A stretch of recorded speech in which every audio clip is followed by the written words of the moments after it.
berlaku rebut yang sangat tegang sehingga Salamah ni ditarik, tercabut bahu dia. Baru berusia setahun lebih.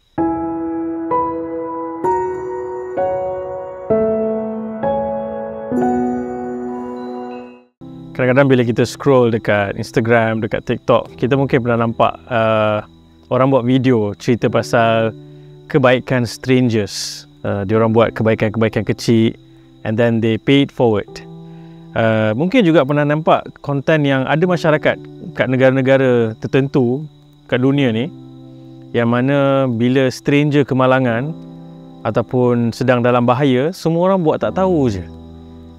Satu masyarakat yang pentingkan diri sendiri dan menyebabkan semua orang tak saling percaya antara satu sama lain. Itu masyarakat yang bermasalah lah.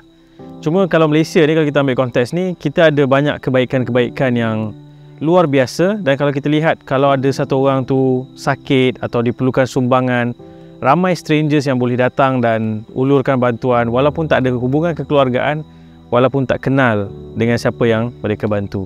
Dan itu mengingatkan kepada satu kisah dalam sirah Nabi SAW yang begitu unik dan juga menyentuh perasaan. Dia ada satu keluarga, Abu Salamah, Ummu Salamah, ayah kepada Salamah, ibu kepada Salamah, dan bayi yang bernama Salamah. Mereka ni satu keluarga yang masuk Islam, suami dan isteri dengan anaknya. Dan apabila mereka nak hijrah ikut Nabi SAW untuk pergi ke Madinah, daripada Mekah, berlaku satu pergelutan.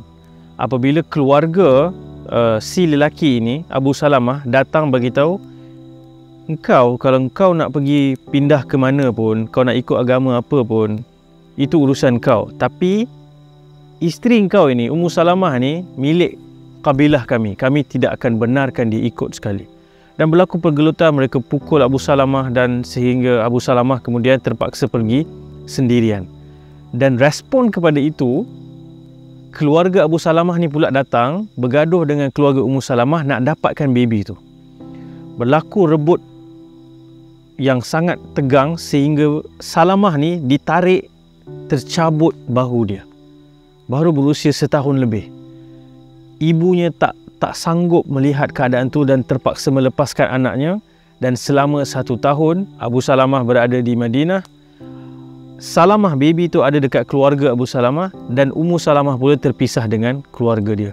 Setiap pagi dia akan pergi keluar menangis sampai malam, dan ia lakukan hal tersebut setiap hari selama 1 tahun. Kemudian adalah orang saudara mara ni kesian tengok, buat apalah kita nak dera Salamah, Ummu Salamah macam ni. Bagi je lah dia ambil pilihan hidup dia dan pergi dengan suami dia. Kemudian Ummu Salamah pun dilepaskan dan dia pergi ambil bayi dia, dan dia nak pergi Madinah seorang diri dengan bayi itu. Tak ada siapa-siapa pun yang nak teman. Kat sinilah timbul ataupun muncul seorang stranger. Perjalanan daripada Mekah ke Madinah sangat bahaya. Jauh, dan dalam perjalanan tu boleh kena rompak, boleh kena colik, dan ada binatang-binatang yang berbahaya. Ada lelaki nama dia Uthman ibn Talhah. Ingat nama ni sebab relevan sampai hari ini. Saya akan sebut apa relevan tu di hujung nanti. Uthman ibn Talhah ni seorang lelaki yang gentleman. Dia kata, "Wahai Fulana, Ummu Salamah, kau nak pergi mana ni?" Dia kata, "Aku baru dilepaskan oleh keluarga aku nak pergi cari suami aku Abu Salamah di Madinah. Aku hanya ada tunggangan ni dengan anak aku nak pergi seorang diri." Kalau Uthman ibn Talhah nak kata, "Oh, okeylah, kau pergilah, moga selamat," dia boleh je buat macam tu. Dan dia pun tak kongsi agama, tak kongsi kepercayaan yang sama. Dia bukan Islam waktu ni, dan dia tidak ada hubungan kekeluargaan. Tetapi Uthman ibn Talhah, dia seorang stranger yang ada hati perasaan, dan dia sanggup berkorban luar biasa. Dia kata, "Aku tak boleh biarkan kau seorang wanita dengan anak kecil travel sejauh ini seorang diri. Aku akan temankan." Dan perjalanan memakan masa berminggu-minggu.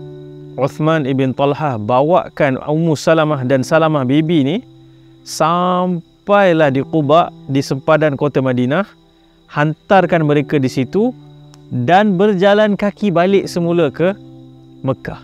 Dia pergi berjalan kaki, dia balik semula berjalan kaki, tidak mengambil 1 sen pun bayaran. Dan dilakukan itu kerana rasa gentleman dia tak boleh tengok satu orang perempuan yang lemah sudah disiksa dibiarkan seorang diri.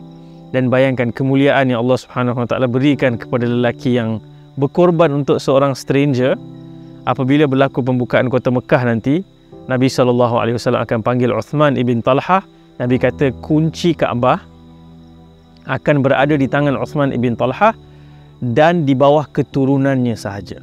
Dan hari ini kalau kita pergi ke Mekah, kita cek siapakah yang memegang kunci Kaabah, kita akan dapati kunci Kaabah masih berada di bawah keturunan Uthman ibn Talhah.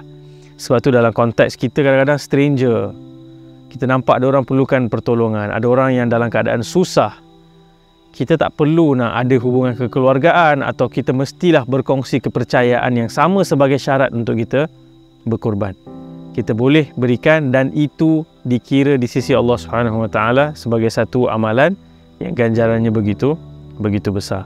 Jadi dalam suasana masyarakat majmuk di Malaysia yang pelbagai etnik, kaum dan juga agama, sama-sama kita suburkan budaya berkorban untuk orang lain, termasuklah strangers, dengan melakukan hal-hal yang baik sesama manusia, sesama rakyat Malaysia. Sekian, terima kasih. Assalamualaikum warahmatullahi wabarakatuh.